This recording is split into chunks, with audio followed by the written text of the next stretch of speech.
Themi për shembull tek çaji i Malit të Jugut. Çaj i Malit, nuk besoj që ka shqiptar që nuk ka çaj i Malit në le të kujtoj pse ishte vënë ky emërtim. Po. Sideritis Raeseri, emërtimi në latinisht. Po.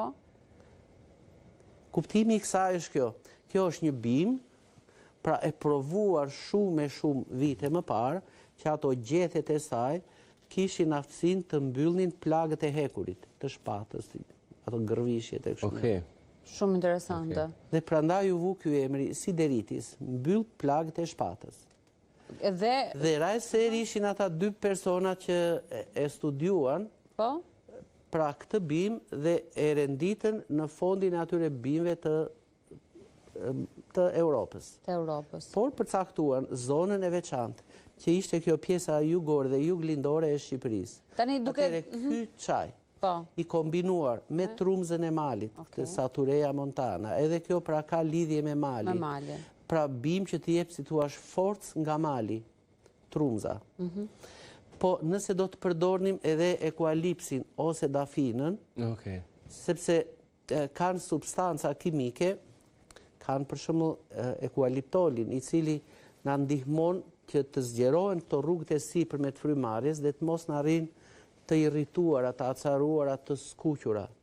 I zihem të gjitha këto kur bëjmë bashkë? Mund t'i zihem maksimumi 1 deri në 2 minuta, në mënyrë që të mos na shkatërrohen.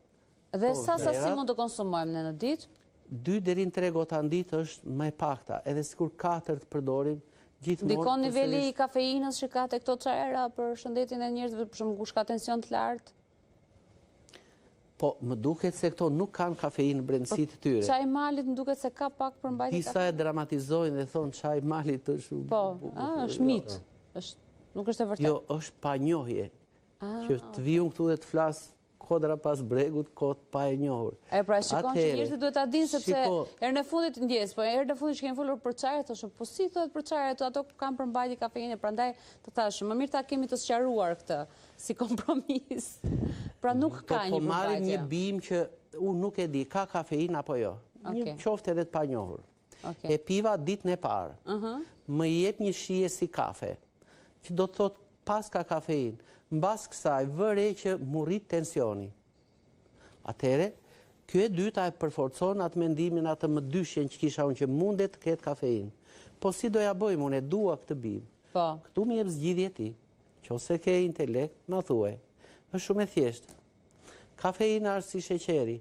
Marr bimët, i hedh në atë termosin për shembull, ju hedh një ujë të valuar, e lë 5 minuta, shkrijnë këto fitokimikate, kur në brendësi të saj është edhe kafeina, i marrën këto i derdh, i hedh ujin e dytë, i përvëlloj ose e zjej prap 1 minutë, dhe marrim të gjitha fitokimikatet e tjera. Ekstraktet pa pasur kafeinën brenda që ka ikur me ujin e parë. Pa kafeinë që ka ikur me ujin e parë. Shumë interesante kjo, që është në mënyrë komplet ndryshe e trajtimit. Ajo që njerëzit nuk e dinin. Ndërkohë dhe një gjë të fundit, do shta mund të themi, roli i qepës edhe i agrumeve të pak në gjatë kësaj periudhe, të kombinuar ose jo me mjalt, me karafil, ma thuaj ti, si është? Po, do të ishte shumë mirë që gjatë periudhës së gripit, njerëzit mund ta shtrydhin qepën dhe ta thithin lëngun e saj me hund. Ka plot njerëz që bëjnë të, po, asnjëherë nuk bëjnë gabim. Mund ta marrin po pak, pra 10-12, pa tjetër. Dizinfektojmë këto kavitetet nazale. Ishte mërshme, më falë, po kjo ishte shumë, do me thënë, më dojgji tani. Aperi në shpirt. Më dojgji, më dha, e ndjeva të truri vogë. Nëse zotëria donte ja, kemi këtu një. që të mos kishte virus, mund të bënte një veprim shumë të thjeshtë. Hante 2 thelpinj hudra, çdo ditë thjesht sa ti përtypte, dhe 1 herë ose 2 do të hidhte në dorë pak piper të zi. Piperin e zi, sa të ndjente atë fytin që ishte si djegur, ose ta shikonte dhe ishte si përskuqur, një ta hedhur piperin e bluar tek dora dhe ta thithi me hund. Do shpërthejnë ato teshtitjet njëra pas tjetrës. Por ato nuk janë thjesht teshtitje. Po pra, sa kam pushim. Ato janë dalje shpirti, na falë. Jo, ato janë dalje virusi. Po, e qartë, thjesht pra, çfarë do bëj njeriu?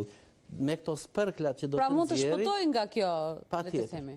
Mushkëria edhe nëse ka grinca të virusit brenda, Ajo i nxjerr me këto krismat njëra pas tjetrës dhe pastorohet gjithë sistemi frymarrjes në 1 minutë. Fantastike. Mandej mund të pim këto çajrat për qejf.